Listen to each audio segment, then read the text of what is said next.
Halo Sobat Cuan, di sini dengan kita KSPM, kelompok studi pasar modal, kali ini akan membuat perdana podcast. Dan nama podcastnya apa? Podfest, Podcast to Invest. Nah, jadi tadi namanya Podfest, Podcast to Invest, berarti pembahasan kita ini seputar tentang investasi, bakal apa saja mempengaruhi dan membicara mungkin ke arah ekonomi. Tapi tidak tentu ekonomi saja, kita bakal bahas tentang politik, tentang ranah juga kecenderungan konsumsi orang ataupun isu-isu terkait. Jadi di pembahasan perdana ini teman-teman akan ditemani oleh saya, yaitu Mr. Z, dan juga saya bersama narasumber yang sangat informatif dan juga terpercaya membahas agenda ini. Dan kita akan membahas mengenai dampak dari tarif dagang antara Amerika dan juga Cina. Maka mari langsung saja ke narasumber kita yang tercinta, yaitu kita sekarang ditemani oleh Pak Yuda, Direktur Geliat Investasi, dan mungkin selebihnya akan dijelaskan oleh beliau. Oke, terima kasih nih Mas Zaid ya. Jadi senang sekali bertemu dengan teman-teman kelompok studi pasar modal Galeri Investasi di Politeknik Negeri Batam. Nah, di sini memang program kita pertama ya, iya, Pak. Podfest ya. Ini suatu kehormatan diundang sama teman-teman semua. Salam kenal teman-teman ya. Biasanya kalau saya di kampus itu akrab dipanggil dengan Pak Yuda ya teman-teman ya. Nah, jadi selain saya mengajar di Politeknik Negeri Batam ya, mengajar tentang analisis laporan keuangan, analisis informasi dan terkait dengan data science teman-teman.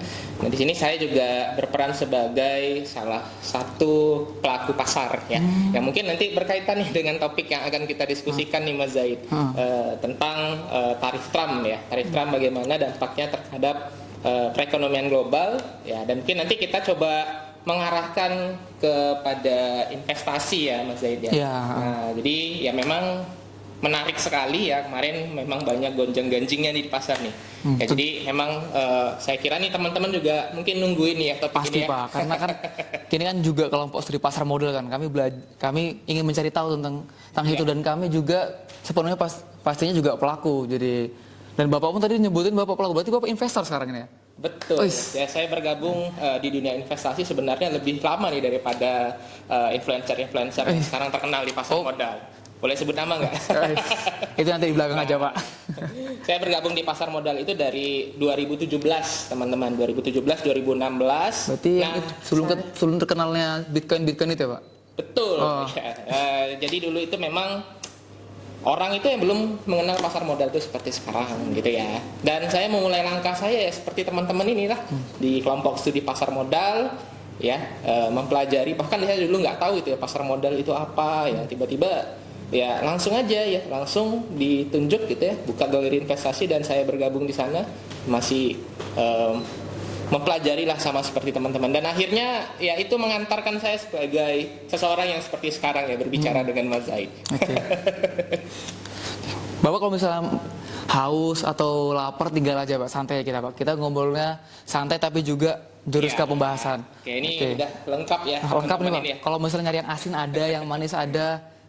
Kalau misalnya nyari yang tawar-tawar juga ada. Oke Pak. Kan tadi kita membahas tentang tarif ya Pak. Tapi sebelum masalah kita ada perang dagang antara Amerika dan Cina, ya kan awal dulu dari tarif Amerika yang dilayangkan oleh Trump. Itu menurut Bapak itu bagaimana? Oke, jadi kalau kita berbicara dengan tarif, nah jadi kan kemarin itu Pak Trump ya, Mr. Trump itu menerapkan satu aturan yang menjadi kekagetan bagi semuanya ya, investor, karena tiba-tiba nggak ada angin, nggak ada hujan, tiba-tiba beliau bangun tidur langsung, kira-kira kalau perdagangan global saya tetapkan tarif, kayaknya seru juga ya, bikin rame gitu ya. Jadi gini ya teman-teman mungkin ya, jadi kan setiap negara gitu ya, jadi kan kalau setiap biasanya kan teman-teman tahu ya, setiap orang kan pasti berbisnis. Kalau pelakunya individu itu adalah UMKM biasanya. Tapi di atas UMKM itu ada levelnya lagi, adalah perusahaan. Ya. Ada level-level gini ya Pak? Perusahaan itu kan yang kita bisa beli sahamnya kan ya, TBK ya, terbuka untuk umum. Nah di atas itu lagi ada levelnya itu negara, gitu ya. Negara bisa berbisnis nggak? Bisa. Setiap negara itu punya produk andalannya masing-masing. Contoh, kalau Venezuela itu negara yang akrab dulu disebut dengan apa? Tentu negara yang akrab disebut dengan minyak. ya kan? Nah, negara-negara di Timur Tengah misalnya, produk utamanya apa? Ya, produk utamanya ya pasti mereka itu berdagang tentang komoditas minyak. Oh, minyak juga, Kayak Pak. minyak, ya betul. Kalau Indonesia sendiri apa nih, Pak? Nah, kalau di Indonesia sendiri, produk asli kita itu adalah batu bara. Batu bara. Nikel dan kelapa sawit sekarang. Nah, jadi kan produk andalan inilah yang saling ditransaksikan, ya. Jadi misalnya kayak Arab Saudi punya apa? Arab Saudi punya minyak komoditas. Mereka bisa jual minyaknya ke negara lain. Negara lain bayar itu sehingga meningkatkan cadangan devisa mereka, ya. Nah, Indonesia punya apa? Indonesia kita punya batu bara. Asli Indonesia. Jadi batu bara itu 90% negara di dunia itu yang paling banyak suplainya hanya Indonesia, gitu ya. Sama kelapa sawit Indonesia dan Malaysia, gitu ya. Nah, jadi kita karena sekarang ya kalau teman-teman tahu Tesla itu kan kalau bikin baterainya itu kan ada pakai nikel, gitu ya. Nah, nikelnya itu sebenarnya asalnya ya dari negara-negara di Asia Tenggara ya bikin baterainya itu. Jadi kita biasanya jual ya produk-produk kita itu ke luar negeri mereka negara-negara yang membutuhkan bayar sehingga menambah jumlah devisa kita. Ya, jumlah devisa itu akan menambah jumlah GDP. Kalau kayak baterai tadi, kalau misalnya baterai Tesla dibongkar, ada nggak tuh Pak di nikelnya tulisan Made in Indonesia? Oke. Nggak ada sih. Oh, nggak ada ya, aduh. Sedih Cuman kali. itulah ya yang menjadi PR kita ya.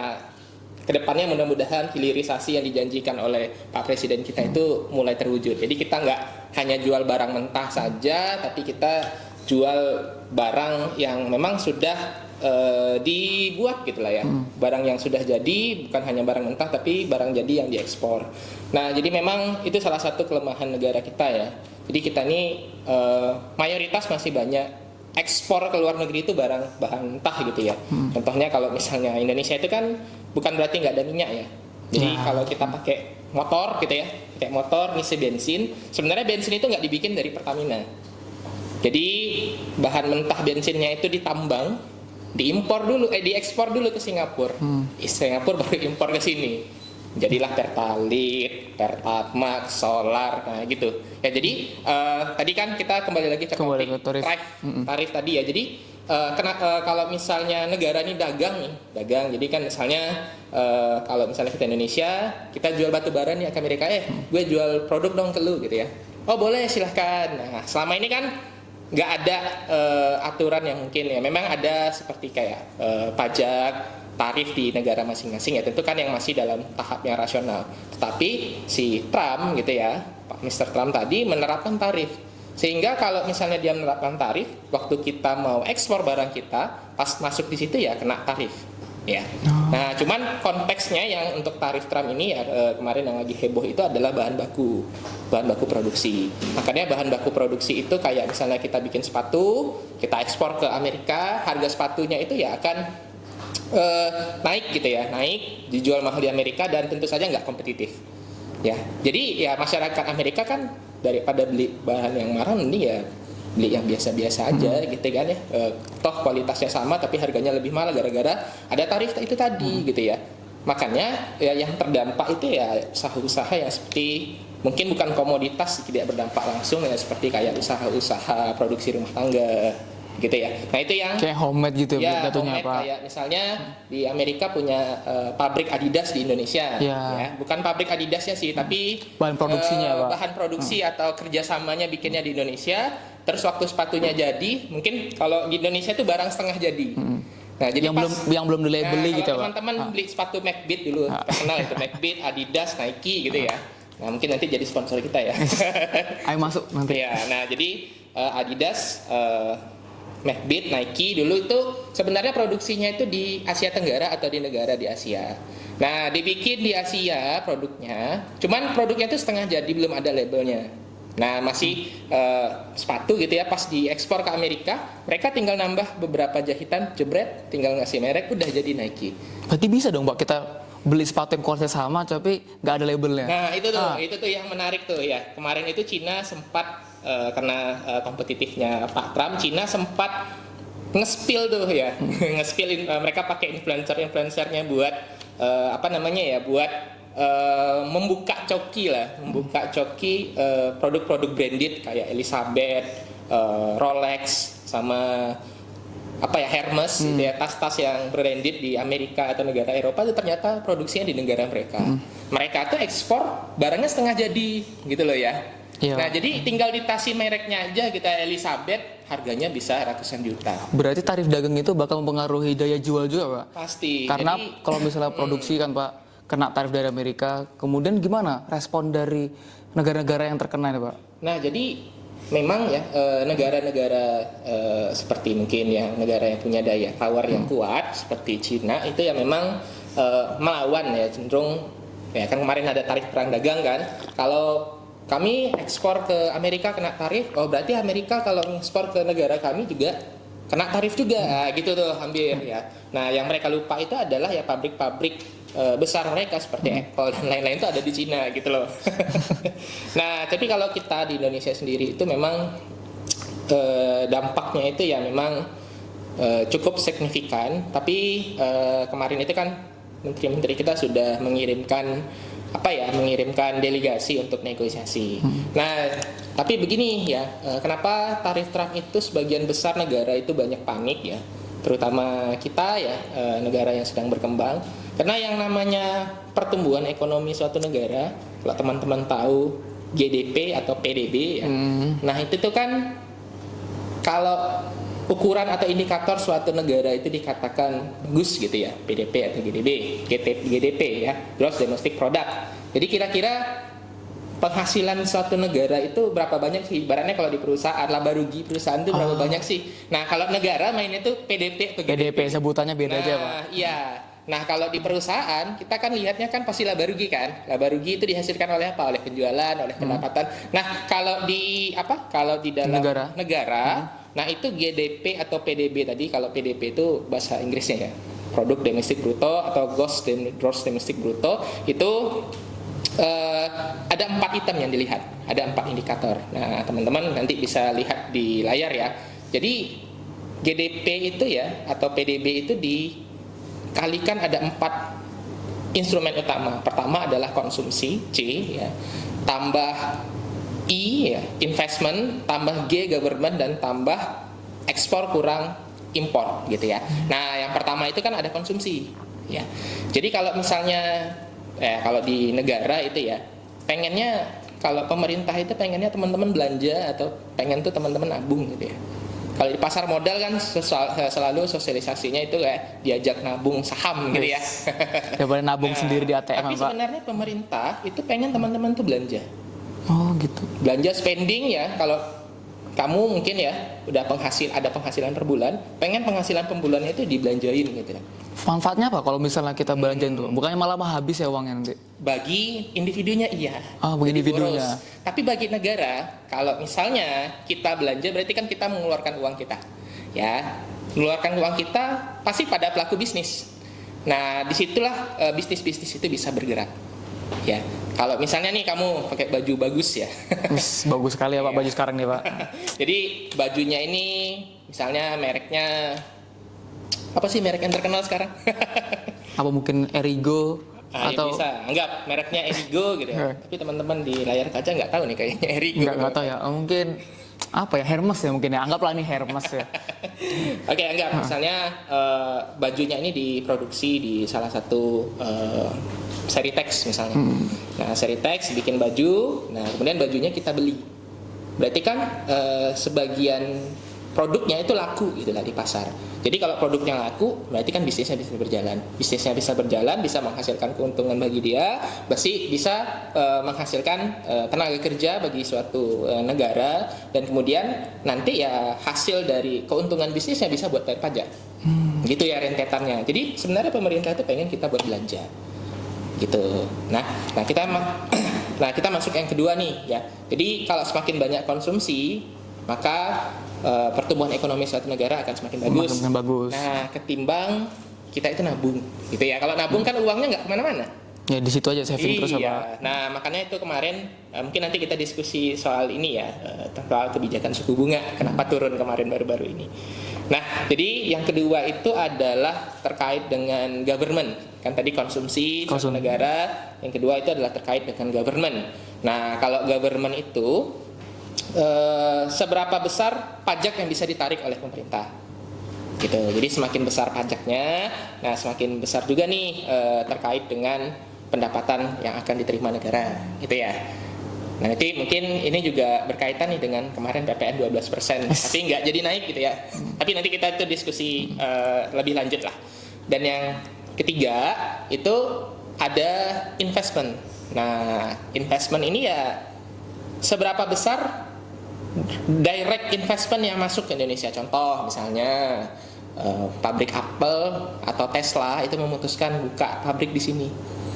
Nah ini ya yang mungkin sekarang lagi rame gitu ya. Lagi rame doang ya Pak? Lagi rame. Ya seperti kayak pabrik mau kemarin Nvidia mau buka di Indonesia nggak jadi, tapi ujung-ujungnya ke Vietnam. Dan sekarang BYD udah buka di Indonesia ya, pabrik mobil listrik dari Cina, tapi malah digangguin ormas ya.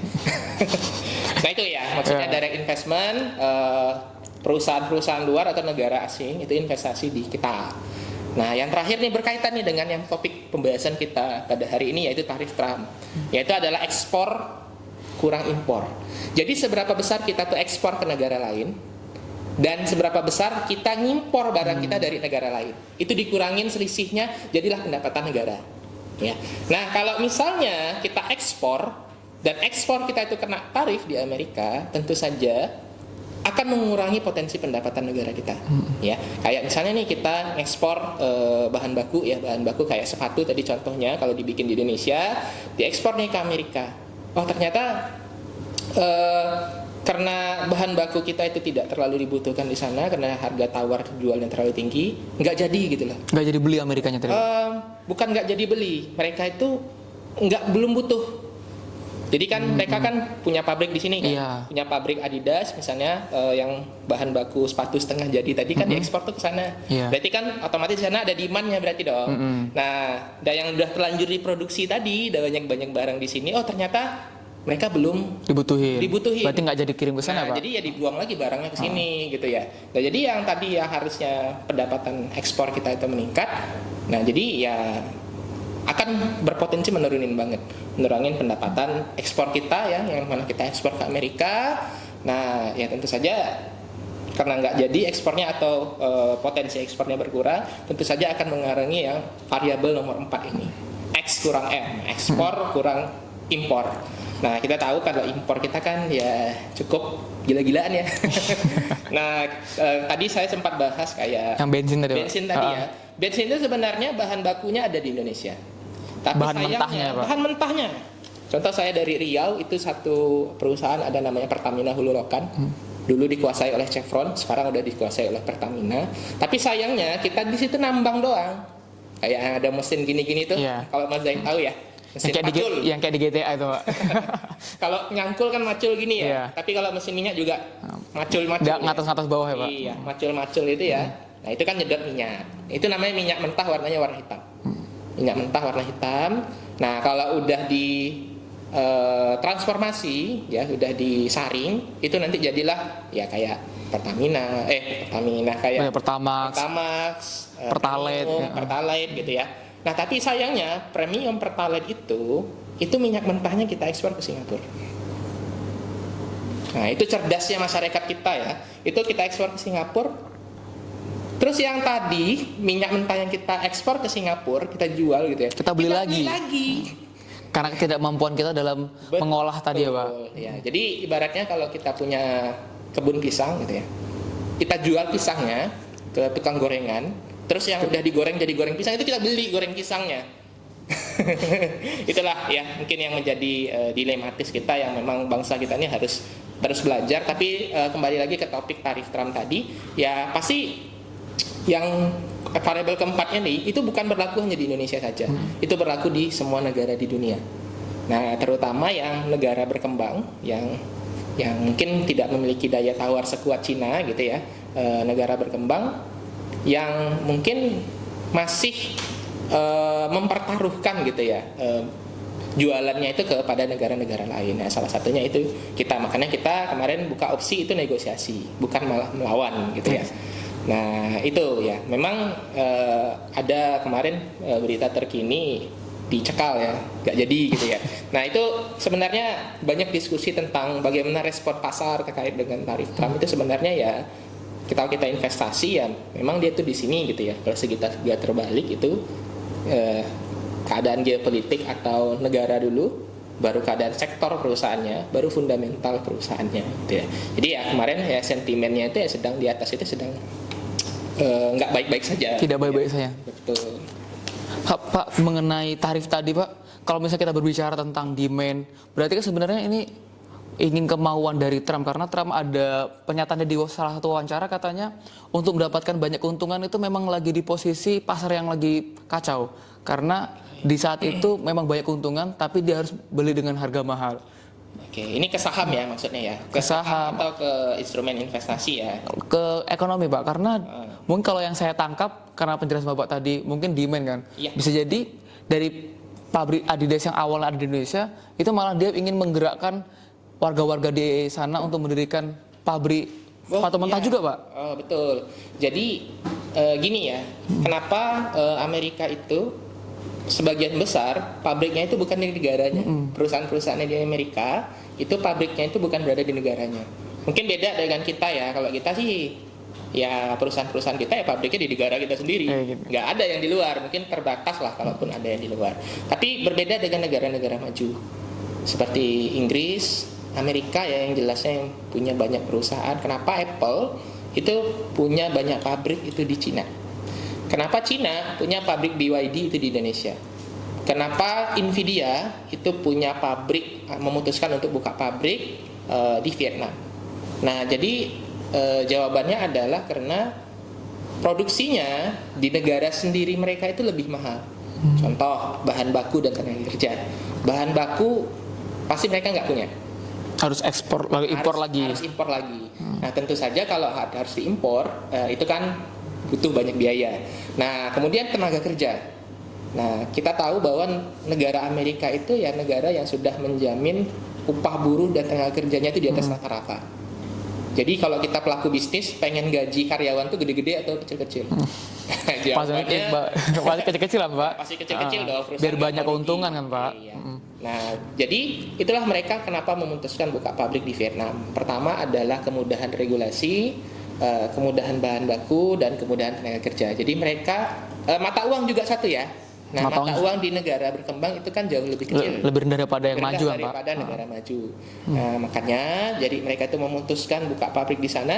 Nah, jadi dari pabriknya itu tadi nanti kayak chip Nvidia, gitu ya, chip Nvidia mereka bikin, bisa jadi chip itu nanti untuk dipergunakan di negara sekitarnya atau diekspor kembali ke Amerika, gitu loh. Jadi kan kalau misalnya kita punya laptop gitu ya, lihat aja itu kadang-kadang ada OEM gitu ya. Apa tuh OEM Pak? OEM itu kan kayak asli, tapi asli buatan rekanan gitu loh. Ya, jadi ibaratnya produk yang kita pakai asli, tapi dibikin oleh salah satu perusahaan yang mungkin juga menghandle produk tersebut gitu loh. Jadi bukan langsung dari Microsoftnya, tapi dari perusahaan rekanannya, perusahaan rekanannya yang udah punya lisensi gitu. Jadi ibaratnya ya kenapa pabriknya ada di sana ya pasti untuk kebutuhan yang ada di sekitar situ, ataupun dari negara-negara tersebut ya akan produksi yang mungkin tidak semahal di negara asalnya. Jadi pasti untuk menjawab demand juga ya tadi ya, permintaan pasar, kayak Nvidia, BYD itu invest buka pabrik di mana-mana ya tentu saja karena memang sekarang kebutuhannya kayak mobil listrik, AI itu yang bikin chipnya itu Nvidia. Ya, nah dan perusahaan yang kayak Taiwan Semiconductor dan lain-lain ya, teman-teman ya itu ya pasti ya kenapa buka pabrik di tempat lain ya karena memang demandnya sekarang sudah cukup menarik gitu ya. Oh ternyata di apa nih? Di Amerikanya. Diambil di Trump menerapkan tarif nih, jebret gitu kan. Ya tentu saja itu akan menyulitkan sebenarnya pengusaha mereka sendiri. Gitu. Oke, tapi kan Trump yang menyebutkan tarif itu hanya dari dia Pak. Berarti ini ada pengaruh politik juga sama pengaruh dari keinginan dia. Tetapi dari respon The Fed malah sebaliknya ada beberapa pertimbangan dan juga kan memang The Fed ini sebuah lembaga independen kan Pak, yang mengatur secara ekonomi. Apakah ini memang digagalkannya itu ada pengaruh ini, pengaruh independennya, atau memang ada pengaruh hal lain Pak? Oke. saya luruskan dulu ya. Ya. Jadi gini ya, kalau sistemnya di Amerika itu ya FED ya, ibaratnya kalau FED itu itu tuh adalah BI-nya gitu lah. Kalau di Indonesia itu Bank sentral ya. Bank sentralnya, tapi dia independen. Ya. Jadi kemarin itu ada perbedaan pendapat. Kan kemarin itu gini ya, gara-gara Trump menetapkan tarif ya. Jadi mempengaruhi konsumsi ya. Tadi kita udah bicara konsumsi atau perekonomian di Amerika Serikat. Jadi biar konsumsinya itu nggak mandek gitu ya. Caranya gimana? Caranya ya cut rate, memotong suku bunga. Nah, jadi ibaratnya kalau misalnya contohnya kalau Fed memotong suku bunga, otomatis orang yang mau konsumsi, orang yang mau belanja itu akan lebih banyak. Kenapa? Karena ya pasti orang ya pengusaha-pengusaha pasti bebas ya, bukan bebas sih, tapi lebih murah kalau mau minjem uang ke bank gitu ya, kalau suku bunga ditarik. Dan konsumsi ya, konsumsi masyarakat dengan adanya suku bunga yang rendah itu bahkan orientasinya itu minjem duit gitu. Minjem duit buat apa? Minjem duit buat belanja ya, buat diputar lagi kan, Mbak? buat diputar uangnya, buat belanja, buat diputar. Misalnya nih saya punya usaha gitu ya, usaha air minum gitu ya. Nah, usaha air minum kalau misalnya suku bunga yang ditawarkan bank rendah, saya akan minjem duit buat modal usaha. Buat modal saya. usaha Bapak kan? Nah, buat modal usaha saya kan itu berarti ekonomi jalan gitu ya. Dan orang ya dengan rendahnya suku bunga tadi, orang orientasinya akan cenderung berbelanja. Ya, orang cenderung ngeluarin duitnya lebih tepatnya. Karena dikitnya potongan tadi kan, Pak, suku bunga. Karena suku bunga suatu negara itu sedang rendah. Nah, itulah kemarin yang dilakukan oleh BI. Mereka cut rate suku bunga biar apa? Biar perekonomian itu ya cukup jalan, konsumsi itu naik lagi. Kemarin kan konsumsi turun gitu ya, inflasi turun gitu ya. Nah, jadi kalau di Amerika itu kemarin itu kasusnya itu adalah Trump nyuruh Fed-nya, nyuruh ya BI-nya mereka itu untuk cut rate. Nah, tapi kan si Jerome Powell tuh nggak mau. Kenapa? Kalau misalnya mereka cut rate, mereka tuh sama dengan bunuh diri. Karena mata uang mereka pasti akan jatuh. Gitu. Pasti uang itu akan banyak beredar. Kalau uang itu banyak beredar, mata uang akan melemah. Gitu. Nah, itu mereka kan sudah salah strategi. Dulu pernah sekali mereka salah strategi waktu Covid. Nah, jadi mereka pernah ekonomi lagi bermasalah, mereka cut rate, justru akan membunuh mata uang mereka. Sebenarnya sudah cukup bagus ya, karena memang lembaga seperti BI gitu ya, Bank Indonesia atau bank sentralnya atau lembaga federalnya itu ada tuh Fed, SEC itu tidak bisa dipengaruhi oleh pemerintah. Bahkan mereka kemarin sempat memperkarakan Trump sendiri gitu ya. SEC itu mengkasuskan Trump karena dia dianggap memanipulasi pasar dari tarifnya, gitu kan. Itu kenapa kemarin itu investor itu sempat tidak percaya ya gitu ya. Mungkin harga pasar saham jadi jatuh itu karena memang kemarin itu Trump tuh sempat mau nyetir si Jerome Powell. Nah, syukurnya sih Jerome Powell nggak mau, karena kalau misalnya mau itu kan berarti mereka nggak independen lagi. Berarti mereka bisa disetir oleh pemerintah terkait dengan politik-politik yang ada di sana. Jadi ya kemarin itu Trump mau pecat Jerome Powell sebenarnya kan nggak bisa, tapi kan kalau misalnya ternyata bisa, itu kan pasti menurunkan kepercayaan investor, optimisme investor itu pasti berkurang. Nah, jadi ya pada saat itu otomatis kan ujung-ujungnya dia legowo gitu kan. Oh ya nggak jadi deh, gue mecat lu gitu ya. Gitu ya, memang nggak bisa ditebak ya langkah pemerintahan Trump. Ya dulu kan sebenarnya di tahun 2014 gitu ya, sebelum dia menjabat sekarang ya, sebelum Joe Biden dulu kan dia sempat menjabat juga dan memang saat itu terjadi perang tarif juga terhadap Cina. Tapi pada saat itu Cina itu malah mengalah. Ya, ngikutin permainan Trump. Kalau sekarang kan melawan.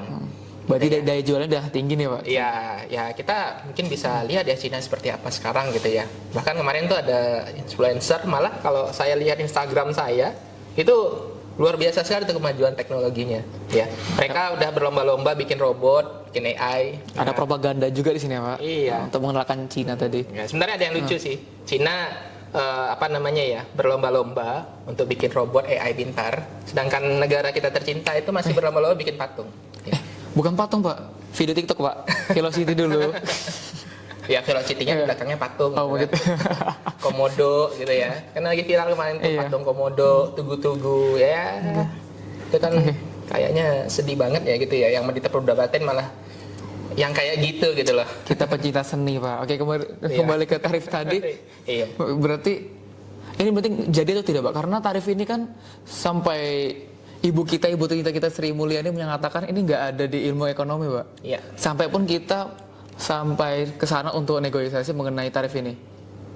Jadi kemarin beberapa hari yang lalu itu memang ya ada beberapa apa namanya ya di pengadilan di New York gitu ya di Amerika itu menetapkan bahwa tarif Trump yang diterapkannya itu ilegal. Ya, jadi memang saya tidak tahu ya motif Trump itu apa gitu ya untuk menerapkan tarif ya mungkin sesuai slogannya ya Make American Great Again gitu ya. Jadi memang ya kalau minkan Make America Great Again berarti sekarang nggak great lagi dong kan gitu kan ya. Udah mulai menurun ya Iya. grade-nya. Nah jadi kan mereka itu mungkin ada parlemen tersendiri, jadi mereka itu mungkin menganggap mungkin tarif ini tidak sah. Tapi yang anehnya pasar merespon itu positif gitu ya. Jadi harga-harga saham di Amerika gitu ya naik lagi gitu loh. Seperti Nvidia, Google, Tesla, Meta itu naik lagi. Nah, pas sesuai waktu berita yang pengadilan di Amerika Serikat menetapkan tarif Trump itu yang ilegal. Cuman kan yang menjadi pertanyaannya kan udah terlanjur nego tuh kemarin. Kita udah terlanjur nego, negara-negara lain udah terlanjur nego dan sudah ada mungkin kesepakatan yang dibikin di sana. Tapi kalau menurut saya kesepakatan yang sebelumnya udah dibikin itu masih berlaku sih. Gitu kan memang triggernya itu memang tarif. Tapi kalau seandainya mungkin tarif itu tidak jadi, nanti kan ya mungkin akan kembali seperti semula, tapi ya memang negara-negara lain ini ya lebih konservatif ya terhadap negara Amerika Serikat gitu ya. Dan mungkin ya karena tidak konsistenan tadi ya berubah-berubah ini aturannya ya mungkin akan mencari partner dagang lain gitu ya. Biar lebih menguntungkan Pak. Agar ya lebih safe lah gitu ya, main aman lah gitu ya. Karena kan di negara tetangga ini kan berubah-berubah nih. Ya mending ya sudah gitu ya.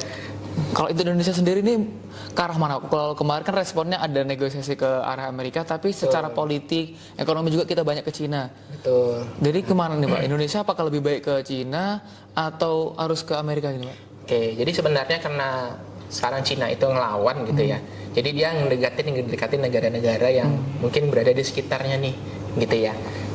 Jadi kemarin kayak Xi Jinping itu mampir ke Malaysia gitu ya, jalan-jalan ke negara sekitarnya, telepon Pak Prabowo gitu ya. Nah itu kan sebenarnya mengantisipasi ya. Jadi kalau misalnya mereka bisa kok tanpa Amerika gitu ya, mereka bisa kok tanpa mungkin negeri Paman Sam gitu ya. Nah Anda bisa lihat sendiri perkembangan negara kami itu sekarang seperti apa. Nah cuman yang tidak disadari oleh Amerika itu adalah mereka menganggap masih Cina itu adalah negara yang tertinggal. Ya. Kemarin tuh ada tuh videonya Elon Musk gitu ya di wawancara. Apakah BYD ini akan mengancam nih pabrik mobil di Tesla? Dia malah ngetawain gitu. Hahaha, jelek kok katanya. Ada di videonya ya. Itu di salah satu wawancara di TV. Nah ternyata sebenarnya memang kalau kita berbicara 20 tahun atau 10 tahun yang lalu, mungkin 30 tahun yang lalu, sebelum tahun 2000 itu memang kebanyakan produk-produk Cina itu adalah produk kelas 2. KW-KW ya. Yang paling bagus KW Cina itu. super itu ya Cina gitu ya. Tapi kan kualitas ya kacangan gitu ya. Tapi hebatnya bisa buat KW-nya itu Pak. Betul. Nah sekarang orang ya orientasinya lihat aja kayak HP sekarang ya. AI sekarang, HP sekarang. Ininya ya presiden kita tekan tombol resmikan Danantara, yang jatuh malah saham kita sendiri gitu ya. Padahal mau dibuat untuk ngelola sendiri saham sendiri ya Pak. Betul. Tapi mengenai tadi Bapak ada nyebut negara yang gara-gara tarif itu PP12 termasuk kagetnya Indonesia Pak untuk mengamankan GDP tadi. Jadi tadi sebenarnya belum terjawab. Jadi kita mainnya di mana? Kita mainnya di kedua kaki sebetulnya. Jadi ke Xi Jinping iya, ke Amerika juga iya, tapi harusnya berhati-hati. Siapa saja kan ya Nah ya memang delegasi-delegasi kita harus mempunyai daya tawar atau daya teknik negosiasi yang baik lah terhadap kedua negara. Kita ternilai tidak setia ya Pak berarti Indonesia ini. Sebenarnya enggak juga sih, karena sebetulnya ya kan kalau dagang itu kan saling membutuhkan gitu ya. Kita menjadi suppliernya, ya mereka jadi buyernya. Nah ya tentu saja ya kita harusnya punya daya tawar yang lumayan sih kalau terkait dengan bahan mentah gitu ya. Nah tadi pertanyaannya selanjutnya untuk yang pajak atau ekonomi, ya memang itu menjadi kekagetan sendiri di pasar global karena kan mereka label yang nomor 4 tadi ekspor dan impor. Nah tapi tadi sempat disinggung juga kan terkait dengan pajak gitu ya. Nah terkait dengan pajak ini memang salah satu yang menjadi pendapatan negara kita ya 70% pendapatan negara kita yang memang dominan sekarang ya. Dan ya banyak sih memang kan kemarin sempat mau disinggung juga Indonesia mau naikin pajak 12% gitu ya untuk PPN-nya, tapi kan memang itu ya cukup gitu ya, ada pahlawan datang jadi nggak jadi gitu ya. Nah memang kalau kita berbicara tentang perpajakan, banyak memang penelitian itu yang mengatakan sistem perpajakan kita ini belum baik. Ya, jadi bagaimana tekniknya pemerintah menarik pajak gitu ya, sebenarnya belum terlalu optimal sih. Contohnya aja kalau misalnya saya nih mau bayar pajak gitu ya, pajak motor, saya beli motor second, saya harus cari yang punyanya dulu. Iya. Gitu kan ya. Harus minta fotokopinya, tanda tangan beliau dan lain-lain, padahal udah EKTP ngapain difotokopi lagi gitu ya. Padahal udah ada datanya dicip gitu, Mbak. Padahal udah transaksi, udah ada akad jual belinya, kenapa harus ke pemilik lagi gitu ya. Dan ya semacamnya lah ya, semacamnya lah. Dan gini, kalau menurut saya yang bayar pajak itu ya sebenarnya yang punya NPWP itu ya cuman beberapa ribu orang. Nanti teman-teman bisa lihat datanya ya, yang punya NPWP bandingkan dengan masyarakat kita gitu ya. Ternyata kalau dari survei gitu ya, ternyata yang punya NPWP ini kurang dari 10%. Kurang dari 30% lah, saya lupa itu berapa angkanya. Intinya 30% masyarakat Indonesia itu nalangin 70% lainnya gitu loh. Jadi korban ya Pak? Iya, jadi pahlawan kesiangan berarti Pak? Jadi itulah ya kenapa kemarin keluar wacana tuh penarikan pajak itu akan diganti nomor NPWP itu jadi nomor NIK gitu kan. Nah kemarin keluar juga tuh sistem perpajakan baru Cortex, yang mana kalau di Cortex itu sebenarnya bagus sistemnya ya. Kalau misalnya saya di sistem Cortex itu ketahuan tuh spending saya per bulan berapa, saya beli apa aja, dan sistemnya cukup transparan gitu ya. Jadi ada historis saya bertransaksi di situ, data saya ada di sana. Cuman yang disayangkan kan sistemnya masih bermasalah ya sekarang. Niatnya bagus Pak. Udah ada berita ya, nih Pak. Jadi ibaratnya kayak koruptor gitu ya, kalau mau beli suatu ketahuan ya Pak. McLaren misalnya ya, itu ketahuan tuh dia ada datanya tadi. Ada datanya ya. Ada datanya di situ gitu. Jadi ya kecuali yang beli itu pembantunya, itu cerita lain ya. Kadang-kadang kan banyak tuh asetnya yang disembunyikan. Tapi ya sebenarnya tujuan Cortex itu bagus. Tapi aksinya yang masih belum optimal. Berarti termasuk bagus juga Pak tarif dagang ini. Karena mungkin secara impact-nya dia bakal mengubah map dari perdagangan, kemudian tapi respon-respon dari setiap negara juga kayak Indonesia kena PPN, kemudian akhirnya muncul tadi cara untuk menanggulangi pajak. Sebenarnya kalau impact-nya itu nggak bagus sih, nggak bagus tapi yang bagus itu ada reaksi kesadaran dari para negara, kan kaget gitu ya. Kaget yang mananya tadi berdagang itu yang sudah ada aturannya, tiba-tiba ada satu nih yang nerapin jebret. Nah, ya otomatis ya sistem perdagangan World Trade Global tidak kayak sebelumnya lagi gitu loh.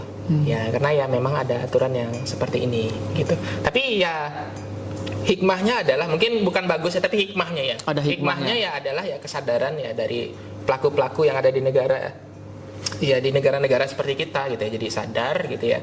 Terus lagi aware terhadap dengan World Trade Global gitu ya. Dan tentu saja kita sebagai investor tuh memanfaatkan itu sebagai peluang juga ya. Peluangnya masuk di mana nih Pak? Kalau misalnya andai kata kemarin benar-benar diterapkan tarif si Trump ini. Sebenarnya sudah diterapkan, tapi impactnya belum terasa. Sudah diterapkan, Pak? Sudah diterapkan, impactnya belum terasa. Kan dia udah self-claim kan, self-claim menerapkan tarif. Ya kan mau menerapkan tarif tapi diundur gitu ya. Nah, tapi kalau yang sidang tadi Pak, yang ilegal itu berarti nggak indikator dia dibatalkan ya Pak? Jadi kan masih tarifnya ditunda sampai 3 bulan. Hanya ditunda. Sebenarnya udah sah, tapi ditunda 3 bulan. Tapi kan di waktu tunggu 3 bulan itu ya ternyata parlemen di Amerika Serikat menetapkan itu ilegal. Jadi ya nggak jadi dong. Jadi ya besar kemungkinannya nggak jadi. Tapi ya kita nggak bisa prediksi nih nanti di pasar itu seperti apa. Terutama kemauan hati Mr. Trump tadi seperti apa sih? Kira-kira Bapak selaku memang pelaku investor nih bakal kemana nih Pak arahnya nih? Oke, kalau saya investor perusahaan ya, investor saham gitu ya. Saya juga punya beberapa aset di saham. Nah, untuk teman-teman mungkin yang baru belajar, saran saya jangan terlalu percaya influencer.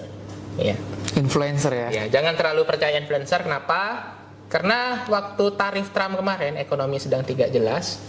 Saran-saran mereka itu ya lebih kayak cash is the king gitu ya. Beli emas aja gitu ya, teman-teman ya. Jadi kalau menurut saya justru waktu itu saya ingat tuh. Waktu tarif Trump ditetapkan, kita lagi lebaran. Iya, Kita lagi lebaran, pasar modal kita lagi libur. Gitu ya. Nah, terakhir libur penutupan pasar tuh pasar kita positif. Padahal pasar modal dunia itu lagi turun semua. Lagi negatif semua. Lagi negatif semua. Pasar buka itu tanggal 8. Tanggal 8 setelah kita lebaran. Nah, H-1 sebelum tanggal 8, saya lihat beberapa influencer. Sarannya adalah do nothing. Jangan lakukan apapun. Ya. Ya, memang benar sih do nothing gitu ya. Cuman waktu itu Bank BCA sekarang harganya 10.000 ya. Dulu waktu tanggal 8 itu 7.000 langsung jatuh gitu ya. Ya ISG langsung jatuh, semuanya langsung jatuh karena akumulasi dari informasi-informasi itu diakumulasikan di tanggal 8. Jadi langsung jatuh gitu ya, orang pada lepas sahamnya. Nah, sebenarnya itulah kesempatan kita buat masuk. Sebenarnya gitu ya. Karena memang lagi harga turun semua. 3 hari itu turun semua. Turun 3 hari berturut-turut itu turun. Yang paling signifikan tanggal 8, 9, 10. Tanggal 10 itu turun. Mungkin teman-teman nanti bisa lihat ya transaksi tanggal 8 saya lebaran bulan apa sih? Lebaran itu bulan berapa? Bulan Mei ya? Maret. Oh, Maret. Ya, Maret ke April. Iya. Maret ke April berarti tanggal 8 April. Ya, tanggal 8 April. Nah, itu teman-teman bisa lihat ya ISG kita dan harga Big Bang itu sedang berapa dan lihat sekarang gitu ya. Nah, dan di range tanggal itu influencer malah bilang cash is the king gitu. Itu kan caranya influencer Pak biar bisa beli banyak saham tuh Pak. Nah, jadi kita ya sebagai pelaku pasar ya harusnya mengetahui bahwa tarif Trump ini hanya sentimen. Sentimen global. Nah, kalau teman-teman sudah belajari tentang fundamental, jika perusahaan itu ya memang kinerja perusahaannya masih bagus, fundamentalnya masih kuat, ya justru itulah harganya sedang diskon gitu ya. Nah, jadi ya memang cash is the king itu benar, tapi tidak sepenuhnya benar. Cash is the king itu maksudnya adalah kita punya uang yang ready untuk kita belikan saham di saat-saat mereka harganya itu diskon. Tapi dengan tanda kutip yang saham fundamentalnya bagus ya. Kalau memang saham itu fundamentalnya tidak bagus seperti kayak beberapa perusahaan yang mungkin dipelopori oleh konglomerat gitu ya. Ya, Pani brand dan sebagainya lah maksud saya. Influencer main juga di situ Pak. Nah, itu malah sebenarnya sekarang memang udah bagus ya harganya, tapi memang itu cukup berisiko. Tapi kalau misalnya fundamentalnya bagus ya, justru itulah kita buat masuk di situ. Lihat aja kemarin harga Big Bang berapa gitu ya. Nah, sekarang berapa per hari ini? Jadi tapi sobat-sobat cuan harus lihat tuh kalau misalnya kayak isu kayak Covid kemarin apalagi tarif Trump kan menggoncang pasar nih. Berarti nanti harganya bisa langsung murah tuh. Iya, jadi itu sebenarnya adalah sentimen. Ya, sebenarnya udah terbukti sih kemarin ada 2 fenomena yang mungkin teman-teman umur segini terasa gitu ya. Covid kemarin ya harga saham lagi jatuh, tapi fundamentalnya kan masih bagus-bagus gitu ya. Kayak tarif Trump kemarin harga saham jatuh juga, Nah, ujung-ujungnya ya tidak butuh waktu berbulan-bulan sudah rebound kembali. Ya. Oke, jawab Pak, ini sedikit aja. Waktu misalnya seandainya ada krisis moneter Pak, itu nanti harga jatuh juga nggak Pak? Pasti Pak. Iya. Jadi mungkin di masa depan kita nggak tahu ya krisis moneternya seperti apa. Cuman selama saya lahir gitu ya, harga saham itu jatuh dulu.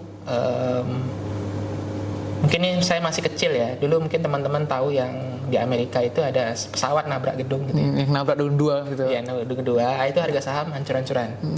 Nah, terus tahun 2008 krisis ekonomi. Terus tahun 2018 krisis mata uang Indonesia. Ya, nilai dolar naik waktu itu ya. Nah, terus ya Covid. Nah, terus ya ini tarif Trump. Dan teman-teman bisa lihat datanya sendiri ya, data IHSG gitu ya. Nah, itu ya pasti ya dia itu kembali ke harga yang sebagaimana semestinya selama fundamentalnya bagus. Gitu ya. Jadi kalau misalnya perusahaan itu teman-teman lihat fundamentalnya sedang bagus, harganya sedang jatuh karena sentimen. Nah, sentimen itu yang seperti apa banyak? Sentimen itu kadang-kadang ada kondisi yang seperti penempatan tarif Trump gitu ya. Atau misalnya yang mungkin tidak berhubungan dengan perusahaan tersebut, ya sebenarnya itulah kesempatan kita buat beli. Tapi teman-teman ya, berat belinya itu adalah yang perusahaan yang fundamentalnya bagus ya. Kalau misalnya fundamentalnya tidak bagus, ya jadi kita cukup gambling juga gitu ya. Kayak banyak tuh kadang-kadang perusahaan yang lucu-lucu tuh ya, perusahaan yang memang fundamentalnya biasa-biasa saja orang beli gitu ya. Itulah banyak kayak brand, TPIA, PANI. Ya sebenarnya CBDK gitu ya. Itu kan sebenarnya dipelopori oleh memang perusahaan itu ya ada salah satu kepercayaannya konglomerat Indonesia kan ya. Kalau brand itu dipelopori oleh Pak PP, sedangkan PANI itu dipelopori oleh siapa namanya Aguan ya, Pak Aguan ya. Nah kemarin kan PANI itu kena apa ya, yang pagar laut itu ya, yang itu maksud saya. Nah itu kan sebenarnya fundamental perusahaan itu kan nggak terlalu bagus gitu ya, tapi kan harga sahamnya naik terus. Nah itu kalau di perusahaan seperti itu sebaiknya hati-hati. Karena bisa jadi nanti dia kacau kan Pak. Bisa jadi memang pada saat sentimen itu jatuh meninggal gitu loh. Oh, dia nggak bakal naik lagi ya Pak. Jadi gini, jadi kalau misalnya fundamental itu adalah value dari satu perusahaan. Ibaratnya daya tahan tubuh lah. Contoh kalau kemarin Covid, ada yang kena Covid langsung meninggal kan? Iya kan? Komplikasi langsung penyakitnya muncul. Nah, ada juga yang kena Covid, tapi dia sehari, 2 hari, seminggu sembuh gitu. Langsung sembuh gitu loh. Oh, berarti fundamentalnya kuat gitu. Nah, berarti itu ibaratnya kayak perusahaan. Kena badai gitu ya. Kena badai langsung tutup perusahaannya. Kadang-kadang ya. Tapi ada juga perusahaan yang fundamentalnya bagus, itu berarti yang daya tahan tubuhnya kuat. Dia akan kembali ke harga yang semana semestinya. Yang batu bara dan sawit. Oke, kalau saya sih langkah yang saya lakukan pasti hilirisasi. Oh, hilirisasi. Hilirisasi itu maksudnya adalah saya nggak mau jual batu bara itu mentahnya, tapi yang sudah diolah. Ya, saya nggak mau jual sawit. Sawit itu kalau diolah jadi CPO kan? Iya, nah, benar. saya nggak mau jual sawitnya, saya jual CPO. CPO-nya Pak. Iya. Nah, atau saya jual biodieselnya. Oh, lebih karena biodiesel lebih menguntungkan juga kan Pak? Iya, jadi kalau sesuatu itu ibaratnya kalau kita jualan pisang, Kita jangan jual kupasin dulu. pisangnya, kita jual produk jadinya, pisang gorengnya, karena harganya jauh lebih mahal. Nah, jadi itu sih. Tapi kita masih jual nggak pisangnya? Masih, tapi dibatasin. Jadi nggak ugal-ugalan. Contoh misalnya saya jual bahan mentah itu ya cuma 30%, sisanya adalah bahan jadi, bahan setengah jadi atau bahan jadi. Sebenarnya itu lebih apa sih? Lebih menguntungkan sih kalau dari sisi berdagang gitu kan. Pasti kita lebih untung jual barang jadi daripada barang belum jadi atau barang mentah gitu ya. Okay. Tapi ya tidak menutup kemungkinan kita juga jual barang mentah. Dan kemudian kalau misalnya saya investornya di sisi saham, itu biasanya kalau sektor-sektor siklikan gitu ya kayak batu bara dan lain-lain, itu saya nggak pegang lama ya. Saya pegangnya itu ya sesuai harga komoditasnya itu sedang murah atau sedang naik gitu ya. Dan biasanya sih kalau saya sih pribadi itu menyukai perusahaan yang punya background perbankan atau yang mengelola keuangan lah. Karena pasti fundamentalnya tetap terjaga. Kalau di Indonesia iya. kalau di luar negeri kan juga gitu kan, kayak ada Morgan and Chase gitu ya, di Amerika Serikat, dan di Indonesia sendiri kan ada 4 bank kebanggaan kita, BCA, BNI, BRI, Mandiri. Ya.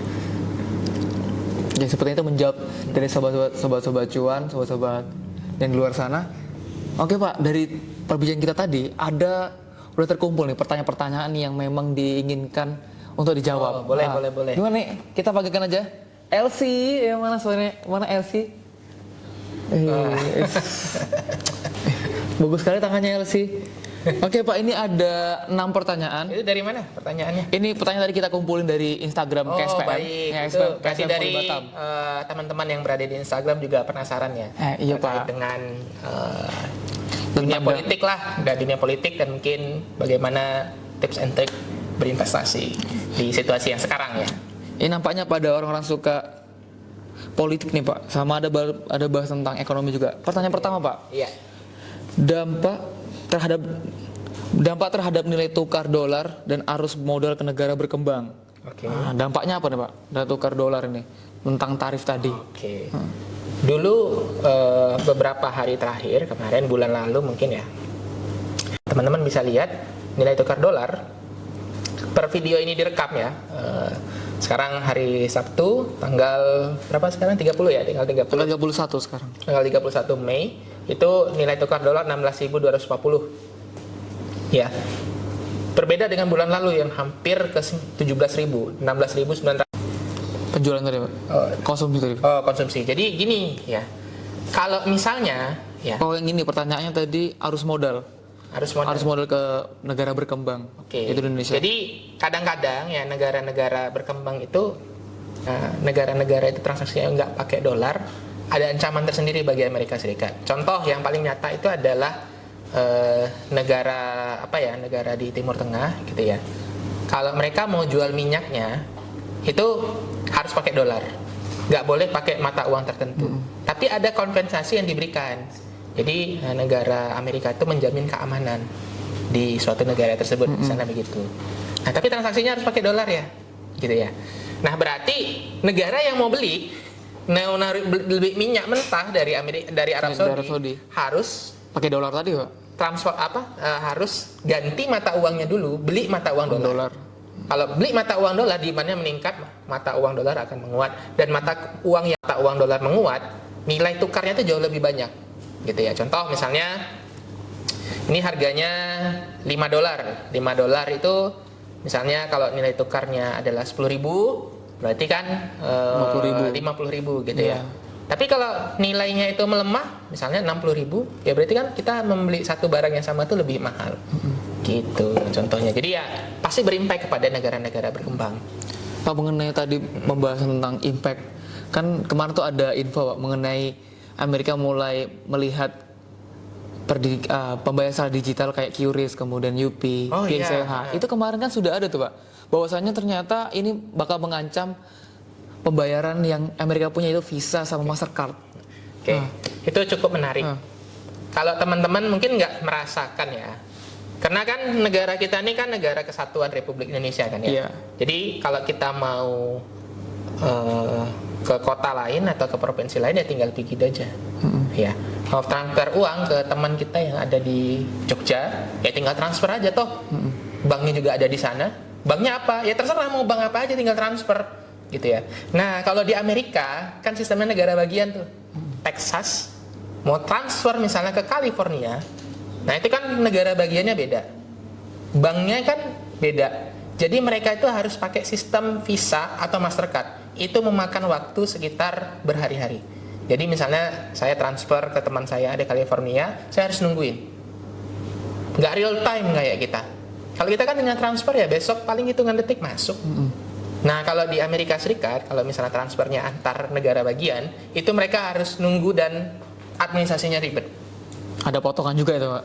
Pasti, administrasinya jadi ribet kok. Nah, tapi kalau misalnya ke sesama negara bagian aman, gitu ya. Nah itu ya, sistem perbankan di Amerika itu tidak sebaik kita. Makanya kayak Bank BCA, Mandiri yang saya sebutkan tadi itu sebenarnya adalah kalau di Asia Tenggara itu primadona. Ya sebenarnya jarang-jarang pemerintah kita buat prestasi ya. Nah, jadi sistem QRIS itu kan sistem pembayaran yang dibikin BI. Nah, sebenarnya kan itu bukan merek gitu ya, bukan merek perusahaan, itu hanya kebijakan yang dibikin Bank Indonesia gitu ya. Sebenarnya dari QRIS itu tadi ada bagian mungkin ya, ada potongan juga ya, tapi nggak terasa gitu ya, 0, sekian. Nah, jadi per bulan ya katanya ada analisis yang ngitung transaksi yang menggunakan QRIS itu ya mencapai keuntungan miliaran rupiah, sehingga perusahaan-perusahaan Amerika Serikat kayak Mastercard dan Visa itu merasa terancam. Ya kita kan nggak pakai Visa lagi, nggak pakai Mastercard, ngapain? Kalau dulu lihat belakang kartu ATM itu ada Visa, ada Visa sama Mastercard. Iya. Tapi saya sebenarnya nggak pernah pakai loh Visa dan Mastercard itu loh. Jadi dulu fungsinya tuh buat gesek. Kalau buat gesek, debit, ada Mastercard atau Visa itu bisa transfer ke beda bank. Tapi kan itu sistem yang sebenarnya nggak kita pakai lagi. Nah, BI kita sudah ada BI Fast. Kalau misalnya transfer ke beda bank, ya cuma 2.500 gitu ya. Terus kalau transfer, ya sudah mau belanja ya sudah pakai QRIS aja. Sebenarnya ya itu memang mungkin poin yang mereka merasa terusik, itulah mungkin bagusnya ya. Kita kan sebenarnya sebelum Amerika menganggap itu adalah ancaman, kan kita biasa aja terkait QRIS. Tapi ternyata Amerika menganggap itu ancaman, kita lagi aware kan, oh ternyata inovasi yang kita bikin ini ya cukup menyinggung nih pihak sebelah. Justru itu yang menjadi nilai jual kita. Bahkan ada berita kemarin QRIS ini katanya per bulan depan itu sudah bisa dipakai di Jepang. Terus juga mau dipromosin di Malaysia, Pak? Betul. Jadi kalau kita belanja ya tinggal pakai QRIS, itu buatan Indonesia. Itu kemarin yang mungkin menjadi hikmah tersendiri bagi kita. Kalau misalnya tidak disenggol sama mereka ya kita mungkin tidak se-aware itu gitu ya. Bahkan sekarang mau dipromosin ya, Pak. Apalagi kalau misalnya bisa dipakai dimanapun, berarti kan Visa sama Mastercard ini malah tidak efektif, tidak berguna, Pak. Iya, jadi perusahaan mereka itu ya, Visa itu perusahaan. Ada sahamnya yang bisa dibeli. Visa dan Mastercard itu perusahaan ada. Jadi kalau misalnya ya pastilah kalau misalnya kita bergain, ya pasti kan orang pengen pasti barang yang laku, produk yang laku gitu ya. Ya kalau misalnya nggak laku ya pasti dia melakukan berbagai macam cara. Nah, salah satu cara mereka itu ya tadi tuh musik ya. Kalau bisa tuh pakai juga lah Mastercard sama Visa. Kurang-kurangi batasin QRIS-nya gitu loh. Kalau mau bergain dengan kami. Oke, tadi pertanyaan yang dampak itu dari nama IG-nya Alvito. Oke, kita lanjut ke pertanyaan selanjutnya dari Airi Desen. Jadi pertanyaannya adalah Trump Effect, peluang atau ancaman bagi investor lokal, Pak? Kalau investor besar, perlu ancaman. Kalau investor besar, gitu ya, ancaman karena mereka punya uang yang mungkin diinvestasikan di di saham-saham yang mungkin berpengaruh pada tarif Trump atau mungkin ada yang sangat berdampak gitu ya. Sehingga nilai kekayaan mereka kalau misalnya ada tarif gitu ya, contohnya saham gitu ya, pasti kan nilainya menurun gitu ya. Tapi bagi kita investor retail, ya investor kita retail ini kayak saya dan kamu, Bapak juga itu retail ya namanya. Bapak retail nih berarti. Iya, retail itu kan investor individu maksudnya. Ya itu sebetulnya peluang. Kenapa? Ya karena sentimennya lagi jelek, tapi fundamentalnya bagus-bagus, ya justru kita masuk di situ beli. Bayangin kalau kemarin itu teman-teman, saya ingat tuh ya kemarin saya diundang sama Chill Investment pertama gitu ya. Iya. Kalau nggak salah Mas juga hadir ya? Saya hadir, Pak. Hadir ya. Nah itu sebelum tanggal 8. Sebelum tanggal 8, sebelum lebaran. Bayangin kalau teman-teman beli Bank BCA itu harganya di 7.000, sekarang udah hampir ke 10.000. Jadi kemarin beruntung ya yang datang-datang di Chill Investment itu. Kemudian pertanyaan selanjutnya, Pak, dari Amr Zaid. Ini agak Masnya yang nanya. Oh, saya, Pak. Oh, ini pertanyaannya agak bercerita nih. Sekarang kan mau kurban ya, Pak. Kemudian harga sapi juga lagi makin mahal. Apa hubungannya dengan dampak tarif Amerika nih, Pak? Apakah hubungannya sama jualnya, pakannya, atau apanya, Pak? Sebenarnya nggak ada berhubungan langsung sih, karena kan kalau kurban orang jualan sapi itu kan levelnya di UMKM gitu kan, dan sebenarnya kita juga saya nggak tahu ya, nanti coba dilihat apakah memang kita ada ekspor daging kurban. Spesifik ya, daging kurban ke Amerika Serikat. Nah kalau misalnya ada ya berarti ya ikut diperhitungkan di dalam tarif gitu ya. Tapi kalau misalnya tidak ada dan tidak banyak ya harusnya tidak terlalu signifikan. Karena level dari UMKM ke level negara itu sudah banyak rantainya. Menurutmu apakah kebijakan tarif Trump akan jadi pemicu deglobalisasi ekonomi dunia? Apakah kebijakan Trump ini akan jadi pemicu deglobalisasi ekonomi Jadi, dunia, Pak? seperti yang tadi saya jelasin, mungkin akan mempengaruhi itu ya, dampak-dampak negara-negara itu jauh lebih aware. Kenapa? Karena yang tadinya bertransaksi partner dagang lain, ya pasti akan mempengaruhi globalisasi. Ya, yang tadi negara yang ada di Timur Tengah mungkin, ya, Atau mungkin sekitarnya. Indonesia nanti bakal transaksi wajibin pakai rupiah, Pak? Bisa jadi kalau Bisa misalnya jadi, ya? kita punya daya tawar yang cukup signifikan, kita punya satu produk yang mungkin tidak dimiliki oleh negara lain, itu bisa jadi. Batu bara tadi? Dan Iya, tapi batu bara itu tidak sepenting itu. tidak sepenting itu ya, Pak? Iya, yang paling penting itu minyak fuel. Makanya sekarang negara-negara Timur Tengah kayak Uni Emirat Arab, Qatar, Arab Saudi itu jadi salah satu negara kaya. Kalau dulu mata uang terkuat itu adalah pound sterling Inggris Iya, pound atau sterling. euro. Sekarang tidak. Negara seperti Timur Tengah, Kuwait, pernah dengar? Iya, paling Kuwait, atas, Mbak. dan negara-negara penghasil minyak yang paling tinggi gitu ya. Nilai tinggi tukarnya itu cukup signifikan. $1 Kuwait itu sama dengan 53.000. Itu saya lihat datanya Tinggi. 1 tahun yang lalu ya. Sekarang saya nggak Satu tahu. tahun yang lalu, Iya. sekarang mungkin lebih tinggi ya, Pak.